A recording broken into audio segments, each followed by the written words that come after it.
You're listening to Northwoods Church Matters, a podcast of Northwoods Church in Evansville, Indiana, where we discuss why the local church matters and things that matter to the local church. I'm your host, Matt Higgins.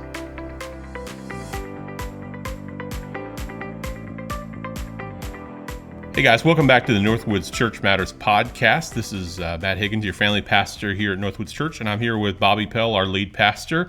And we're going to be talking today about some changes that we're going to be making here at Northwoods in the near future. And on Sunday, we announced that we were going to go to 3 worship services. So, Bobby, why are we doing that? First of all, I wish we weren't, but the mayor on last Friday came out with an announcement that groups of 125 were going to be the limit of those who were in large public gatherings. It was later clarified that that did not apply to churches for their worship services. And for us here at Northwoods, where our church is, we are also technically we're not in the city limits. However, to be honest, I'm somewhat waiting for Vanderbilt County to do something very similar to what the mayor is doing. And even if they don't, I think that for us to be just good citizens, we have taken that into consideration of what the mayor's doing because there is a spike. There's a spike here, and we used to be at about 30 cases a day, and it's of COVID, and now it's not uncommon for us to have anywhere from 80 to 110 per day. And I know people. We have some folks who have attended our church who they have COVID. No one needs to be afraid because they haven't attended here lately. But we have people who we all know who have COVID. And, I can almost ask anybody right now, do you know someone with COVID? And they'll say yes. And this is about being a good citizen, right? That, technically we're not in the corporation lines of of Evansville, but we're a couple blocks away. And, we have one option, which is we could stick our fingers in our ears and go la, la, la, and just ignore what's going on. Or we could try to be a good citizen and a good neighbor and try to cope with what reality is. And the reality is that we're enduring a spike of COVID. Regardless of how fatigued we are over the issue, it's happening. Yeah, that's exactly right. I think, how do we love our neighbor? Yeah. And I think this is a way that we do that. Yeah. I'm glad that you referenced the 1 Corinthians 13 passage because it starts off talking about, Christians who are not loving. Mm-hmm. And it's that famous passage that we think about that if you don't have love, then you're a clanging cymbal. Mm-hmm. I feel like Christians right now in general on social media are a bunch of clanging cymbals. We're making a lot of noise, but we're not being very loving. Mm-hmm. And I think we've got to be concerned about how we're interacting with people because relationships matter, don't they? That's exactly right. I've tried to be very careful about how I use my social media in my own personal life. I think if anybody goes and looks at my social media posts and even where I post, even who I comment on, in my life, I've sort of lived by the statement that if it's not positive and edifying, then I'm not going to say it. And I think what happens is that we become, as 1 Corinthians 13 says in the ESV, a noisy gong. Mm-hmm. And I'm reminded of the Gong Show. Oh, that's where I was going. I remember the Gong Show. And I think that people get gonged off the Gong Show, because I wish we could do that in church sometimes. That's right. That's right. Or off Facebook. That's right. Yeah. That's right. Because really what happens is how fast do I want to scroll off of someone because of what they're saying? And I do intentionally. I'm on Facebook for really a couple of reasons. One is for my own ability to hopefully be helpful and edifying to others, and otherwise to snoop. I snoop out what everyone else is saying, and I may or may not respond, but I'm looking, and it is, as you've just said, at times disheartening. Oftentimes when I'm counseling people, I talk about Ephesians 4:15, which talks about speaking the truth in love.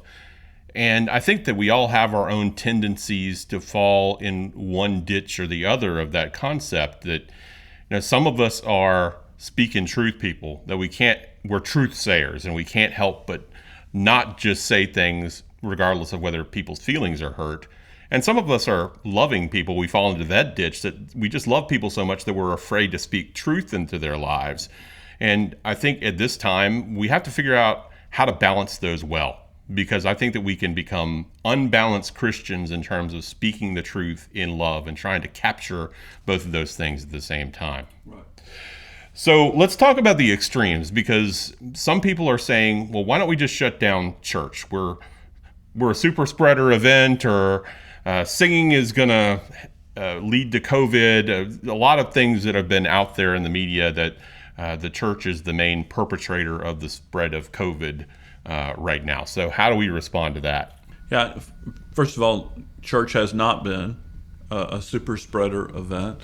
I listened to Mayor Winnecke's news conference locally, and there have been many spreaders, and there certainly have been events that have happened in church, but I don't think all of those things just line up to be factual.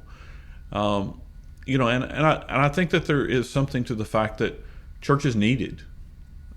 Just biblically, we need during this time the ability to come together and worship, as long as we can do that in a safe, socially distanced way. And there's nothing in any of the executive order that happened in the city of Evansville. There's nothing that's being requested that is trying to shut down a freedom of religion. This is purely a public health issue.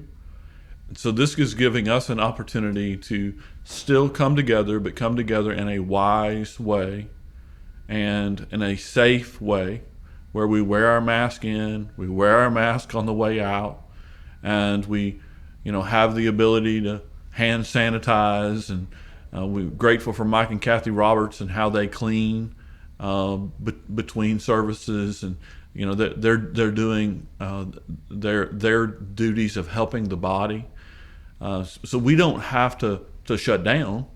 Instead, we just simply need to be sensitive, as we are doing, by trying to spread out over 3 services. Yeah, I think that there's some problems that happen when we either deny the science about COVID, or disconnect from reality, or try to pass it all away as some sort of liberal agenda. COVID is real, and we've seen the effects of it. And so we're going to open, but we're going to open safely. Right. And that's why we try to have the requirements that we do as people meet. And I don't think that people understand what we go through in staff meeting. Mm-hmm. So could you talk about just the character of staff meeting right now, and how we make decisions, and how long we think about things, and whether we should have this event or another event? Yeah, so staff meeting starts at 9:30 on Monday mornings, and whenever we are fighting through issues of what do we do, those commonly will go to about 11:30, and so you'll have a meeting that will last a couple of hours. And there have been times that meeting goes into lunch and then comes back after lunch, and we're continuing trying to address the topic. I think what people need to understand is that these conversations are agonizing, because none of us are in a situation where we are able to see the future. None of us are in a situation where we know all things. And so because of that, we're trying to figure out how do we worship, and how do we do so safely? How can we be a good citizen? And yet, how can we also not be seen by the community as being a jerk? Mm-hmm. I mean, I feel like as a pastor, a lot of times right now, I am walking a razor edge. And at any point in time, if I make any move wrong, I'm going to get cut. Yeah, and we've made mistakes. Like, 100%. yeah, I mean, last week, for example, or the week before, we went to stage 5 in Indiana, and that allowed us to put more chairs back in the sanctuary. But at the same time, here in Southwest Indiana, we're going through a surge and a spike in coronavirus, and so, we collectively as staff, we made that decision together, Right. and so. It just put us in a position where the next week we had to fall on our sword and say, look, we made a mistake, which happens. That's and right. You should know that in the future, we're going to make another mistake. That's right. Yeah, but all of these mistakes or decisions, I mean, the joke that we've had around staff meeting is, which wrong decision do you want to make today? So true. I mean, and because that's exactly how it feels. But we are honestly, prayerfully walking through how do we fight through these decisions. None of us, whether it was in seminary or Bible college, ever went through a class on how to lead a church through a pandemic. And no one, at least in America, has ever led a church through a pandemic who's alive. I mean, it just hasn't happened. Yeah, and the other difficulty for pastors is during seminary, there was not a class on epidemiology or audio-video technology. I think I missed both of those classes, but I sure wish they offered both of those classes now. That That's would right. be a great offering. Maybe they will in the future. That's right. So the other extreme is, why not do nothing? Why not just open as usual, get away from the mask requirement, have donuts back again, and say everything is just normal, and just do things pre-pandemic. Yeah, and I think people need to understand, why are these two questions being asked? Because both sides are in our church. And we hear from them all the time. We hear from them. And so every extreme on all topics I've heard from. Yeah. Okay? So the answer to that group is COVID is real. Yeah. And I know people who have died from COVID. I know people who have COVID today. I know people who are in the hospital today with COVID. I am praying for people today with COVID in the hospital. It is unwise for us to come together and to not think about how to protect the sheep. Part of our job as shepherds is to protect the sheep in every way, spiritually, physically. We would never put the sheep out in a place where they're going to be damaged in any way, emotionally, spiritually, physically. That's our responsibility, is to protect the sheep.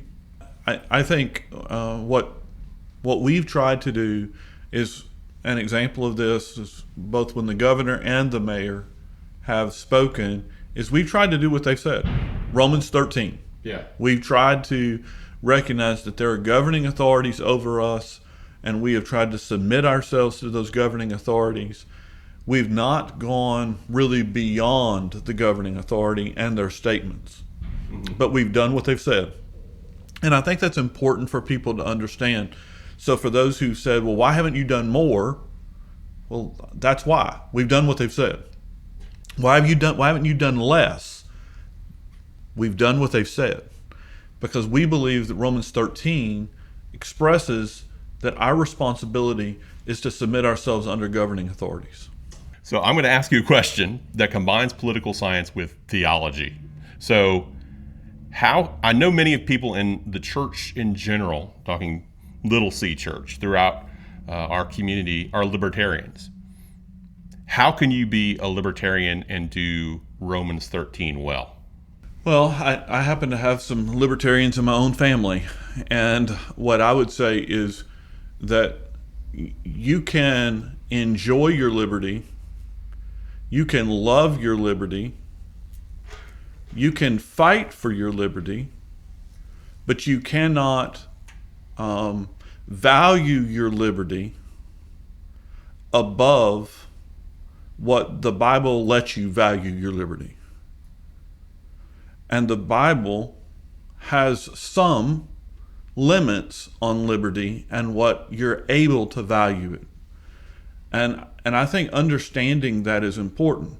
An example of that would be that we may or may not like our governing authorities, depending upon who has been president in my life. I have prayed for them all, but I have enjoyed some more than others. And that would be true for everyone who's listening. Well, whether I have liked them or not, God placed them there. And as God placed them there, it has been my responsibility to obey them. Yeah, and just for specificity, I mean, God knew that President Obama was going to be president of the United States for 8 years. And Trump. Either side. Yes. Neither one of them was a mistake on God's part. That's correct. Or God needed to course correct history. Yeah, and I think it's important for us to say it that way. Yeah. Because you have Obama haters and you have Trump haters. Right. In the same church. In the same church. Here at Northwoods. That's right. And I think it's important that for us to walk down that road of simply saying, look, I almost said, I don't care who's president. I do care who's president. I don't care who's president in the sense of that no matter who it is, I'm going to pray for them, and I'm going to respect and do what the governing authorities over me say, as long as it does not go against biblical truth. And that's where the line is. There does come a point in time, if someone told me I can't worship, that I'm going to worship. Yeah. I mean, I'm going to obey God over man at certain levels. But generally, that's not the issue. Yeah. I think part of the problem, and I'll let you comment on this too, is that as Christians, we become, in terms of information, so siloed that there's a beauty to social media, but social media also allows us to gather information simply from people who are like us, that we can add news sources that are like us, or we can be friends with the people that are like us. And all of a sudden, our news feed and what we take into our lives is just the opinions of people who are like us. And the negative to that is that we never hear from other voices, and we're not empathetic towards other people. Do you think that's true right now? Sure, of course. And I think that happens not just in politics, that happens in theology. Yeah. I mean, what happens in a lot of places is the only time that I ever talk with people is whenever I'm around the people who believe the same stuff that I believe in every aspect of life. I learn a lot when I'm around somebody who they think different than I think. They have a different cultural background than I have. They have a different Christian background than I have. And I have the wonderful opportunity to sit back and ask them questions. And I'm not going to sit back and ask them questions that will end with, and you're an idiot. But I just want to sit back and ask myself, how did they come to their conclusion? Yeah. How did they get to where they are?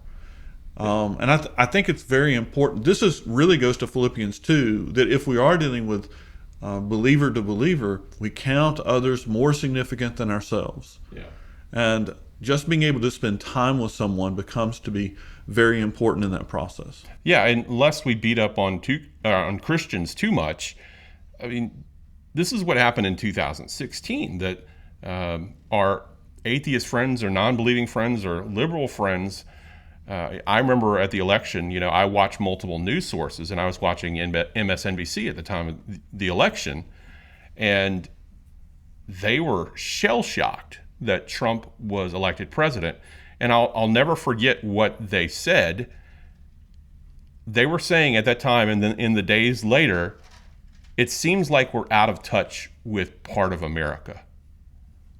And that was one of the most astute analyses that I've heard in a long time, because I feel like part of the reason we are so divided as America right now is that we stay in our bubbles and we don't listen to other people.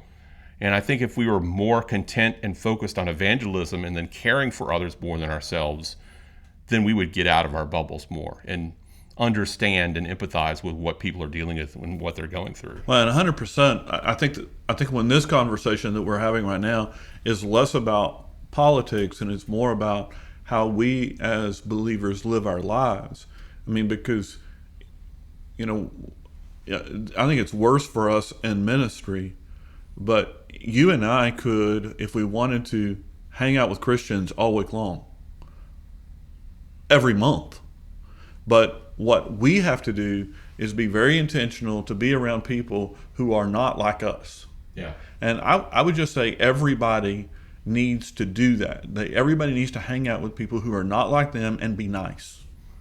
And when that happens, what we're doing is we are in the world, we are not of the world, and we have the opportunity to demonstrate Christ.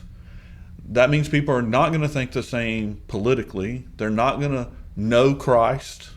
But our goal is not to make someone a Republican. Our goal is not to make someone a Democrat. Our goal is not to get someone to elect who I want elected. The goal is to get people to follow King Jesus.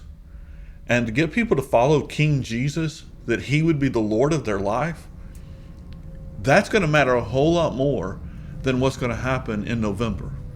Yeah, and to give people like insight into our world and what we do as pastors, this is an example where I think both of us do things right. We try not to stay in our bubbles. Yeah. That I'll call out our church right now, and maybe you can tell me if we need to edit this out later, but when we first started Awana at Northwoods, one of the assignments throughout the course of Awana always is bring a lost friend to church. And it was concerning to me the number of families that came to me in Northwoods that said, we don't have lost friends that we hang out with or know, or I don't know anyone that's lost. But I hope the example that we're setting for you as pastors is that we try to intentionally hang out with lost people. I mean, part of the reason I go to comic book stores or to yard sales or different sales that are around town and frequent certain places is so I can build relationships with people. My wife almost hates it when I go to some of these places because I'm there a long time, but the reason is that I'm just talking to people and building a relationship. And this past week that bore some fruit, that I had a friend that I've made that's a lost person in the community, and he was in crisis this week, and he contacted me this week and said, do you have time just to talk? And that was a good gospel moment, and so I praise God for that. Could you talk about what you do at McDonald's? Yeah, well, the problem with McDonald's is that with COVID shut everything down with McDonald's. Yeah, that's true. No, but it's true. I mean, previous to COVID, I would go to McDonald's only for the purpose of meeting with people who, and they didn't know the Lord. They were my sort of Hoosier one. What I'm now doing is I'm going to the YMCA, and Scott Township has a pickleball courts, and I'm going there and I'm meeting people that I did not know, and they have come to know me as someone who knows the Lord. And I've had multiple people now who've walked up to me and say, hey, can I talk to you? And that conversation has been either, would you pray for me? Can I tell you about a problem in my life? And many of those conversations have turned into what are the beginnings of gospel conversations. That I received a text 2 weeks ago. Hey, are you going to be at the pickleball courts tonight? Yes, I plan on being there. I need to talk to you right when you get there. And that's only because I'm trying to get out of your bubble, my bubble of church and other believers. And I would just say, look, most people aren't pastors who are listening to this. But what I would say for many people, the issue is not that they aren't around unbelievers. It's that when you are around unbelievers, you need to be proactive with the gospel. Yeah. And so look for opportunities to give the gospel away. And there are those opportunities, but we must be proactive with it. This is the best piece of evangelism advice that I could possibly give you. That not only do we need to be praying intentionally for lost people, but I think an important principle of evangelism is, where is your fourth space as a Christian? That we typically in life only have four main spaces that we hang out. We hang out at home, we hang out at church, we hang out at work, and then typically we have one other place, which is like our spot where, as a married couple or as a family, we frequent. So what is that space, and how are you using that space to share the gospel? It could be you're involved with a sports team. We've seen Dan King do great things with baseball and witnessing there. For some people, it's the jail. Right. Some people, it's a pregnancy life center. And if you can't, off the top of your head, think about where's the fourth space in my life, you need a fourth space. That's right. Whether it be Starbucks or someplace else. Right. So that was a good conversation about evangelism that we didn't plan, but Sure. Let's kill that rabbit and we'll move back to coronavirus.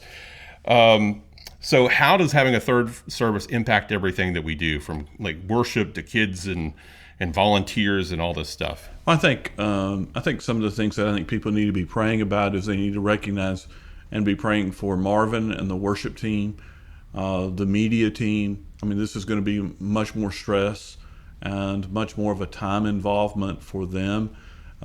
People don't often think about the fact that that's a team that already is getting to church, very early on Sunday mornings, and now this is going to mean earlier.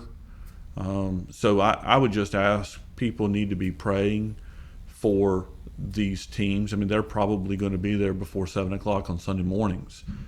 It's going to be a third service for me will be more challenging as well. But I think that the question concerning children, it was interesting when we had a town hall meeting that this topic came up, and the statement came up, well, will there be children's care? What children? Will someone be able to watch kids during the 8 o'clock service? And then someone said, I think that people would come if we had that. And my response to that was, you're the church. And you're the volunteers that are needed. If y'all want children's ministry at 8 o'clock, then you've got to provide it. And so what I would say, if people are listening and they would like to have children's ministry at 8 o'clock, whether for nursery work, for preschool workers, those type of things, they need to contact you. Yeah. We're not against that. There just needs to be, the workers are in Northwoods. We're not going to go out and hire them.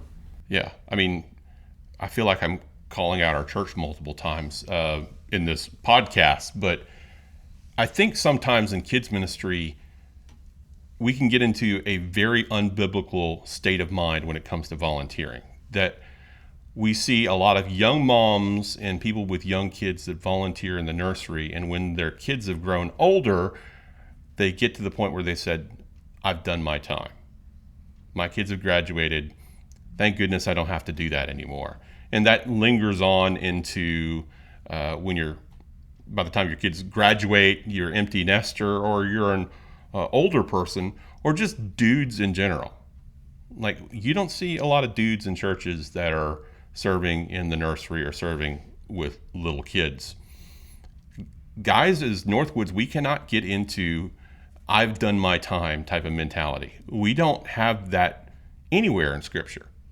I mean, if you're called to do that, you're called to do that. Just go and serve. And especially dudes and couples, it is not an unmanly thing to go serve in the nursery. No, in fact, if you're a married young man, I think your wife will look at you with just this glow, seeing you hold a small child and play with a small child, and will really make you look just sexy as possible. One of the things I would just say is that I understand that feeling from a pragmatic perspective of why people would say, I've put in my time. I would just say that from a biblical perspective, leaving the pragmatic out of it, people need to serve, Yeah. and whether or not that serving is in children's ministry, is not in children's ministry, or whether or not that's the problem. A spiritual problem that I think generally we have is we have a lot of people who are followers of Christ, but they're not serving Christ. And if one of the easiest places for people to serve is in children's ministry, because there's always a need. Yeah. Okay, there's always a need. Now, people may say, "Yeah, but I don't want to serve with kids." I think one of the heart issues with that is just do a quick Bible study on what Jesus said about children. And if you just do a quick Bible study on what Jesus said about children, you may find out that that's not the wisest answer. Jesus loved kids.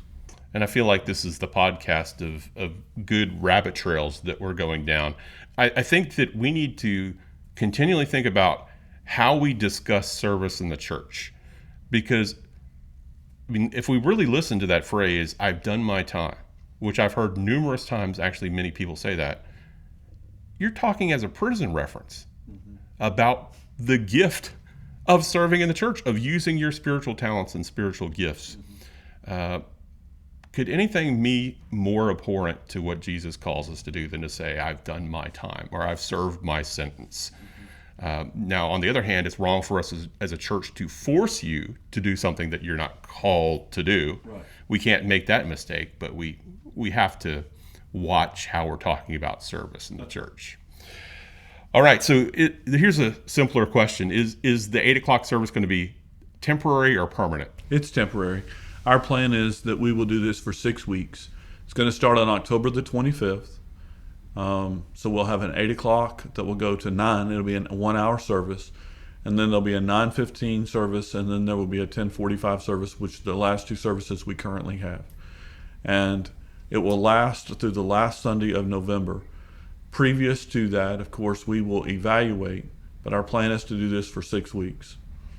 What we are evaluating is the spike over?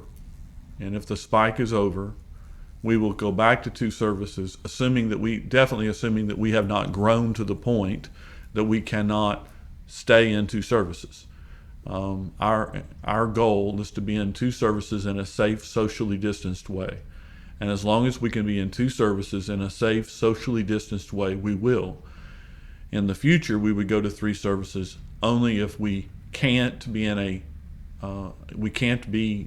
2 services in a safe, socially distanced way. Okay, I'm going to make you switch hats from pastor to fortune teller. Okay. Which is not a good thing. Okay. But we are not pulling out a magic 8 ball? A magic 8 ball or a crystal globe that I'm having to hold or anything like that. Would you read my palm? I'm not reading palms today. So how long do you think we're going to be dealing with COVID? So I don't know. I will tell you from a planning perspective, I am personally planning on that COVID's going to be with us for at least the first half of 2021. So I think I'm planning on that. And I hear the groans coming from across the computer screen right now, but it's true. Yeah, I mean, first of all, you have to make plans. Yeah. Our plans have been consistently adjusted. Yeah. And I hope that my plans get adjusted because COVID is gone fast. I do not believe that COVID is going to be gone the week after an election. Let me just say that. However, as fast as it will go away, praise God. Yeah, praise God for sure. Let me close with one more question. I think this is a good question into the heart of what we're dealing with as a church. And, I posted on this some last night. How does all the stuff that we've been dealing with this year affect us as pastors? People that not just necessarily us here at the church, because you're in contact with a lot of people based on what you used to do and based on your church planning connections? Yeah, I know pastors who are very depressed. I know pastors who are very discouraged. I've talked with pastors in the last few weeks who are about to resign. I know pastors. I don't know a single pastor who's energized. Yeah. There was a quick moment where that was like coronavirus forced us to innovate. Yeah. Especially churches that are behind the times forced us to suddenly hit the accelerator button on things. Yeah, churches that did not have online services. This was a big deal for them to all of a sudden now they're on Facebook Live. Yeah. And that's great for them. Yeah. And Northwoods, we were doing that well before COVID hit. We have tried to innovate in some other ways in trying to deal with some stuff. But yeah, I would just say I don't know anyone in the ministry who, especially now that it's lasted, March, April, May, June, July. It's 7 months in. Yeah. And we're planning to mid-summer. Next year. I don't know anybody who's going. I don't know anybody who's more emotionally healthy than what they were. Yeah. I know a ton of people who are more emotionally sick. Yeah. And I think that part of the struggle for us, especially for me, is that there's a lot of energy that's expended in planning and replanning things. Like for youth ministry right now, I told the elders this weekend, it's not that we have a plan for youth ministry, it's that we have multiple plans for youth ministry, that if this happens, we do this. And on a normal scheme of things, like our Awana ministry, for example, not that we do the same thing every year, but there's some ebb and flow of ministry that that this time of year, this is coming and we've got to do this, we've got to do that. And there's a regularity to it, that you're not reinventing the wheel all the time. But now we're reinventing the wheel literally all the time. Well, think of the missions conference. Yeah. The missions conference was something that a lot of energy had been put into. And I think that there would have been a very large crowd which is the exact reason why ultimately it had to be postponed. Yeah. And, imagine the day where the reason why you had to postpone something was we're going to have too many people come. Right. What a very non-pastoral thing to think. That's exactly right. We have so many people we believe who are coming to this, we can't have it. Yeah. That's the ministry today that we are now having to think through, and it is very non-intuitive. This is not the way you normally want to do ministry. Yeah. So I'd say, and I put this in my post last night, I think that what we as pastors often need more than gift cards, although my wife will tell you that gift cards are nice. She runs on them. But we just need real people just to love on us and real relationships. Invite us over for dinner, invite us to hang out. Pastoring can be lonely sometimes. Sure. We just need people to speak into our lives, to love on our wives, to love on our kids. And, we find a lot of that at Northwoods, and I'm thankful for that. Yeah. And I would just say I'm very grateful for Northwoods Church. I think Northwoods is a good church to pastor and to pastor at, and that I think people here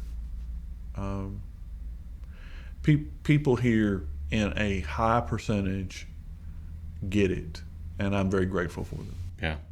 Well, we've probably chased more rabbits in this podcast than we have in a long time. I love being a beagle dog. Yeah, but I think it's been good, and thanks for joining us today, Bobby. Thanks for tuning in to the Northwoods Church Matters podcast.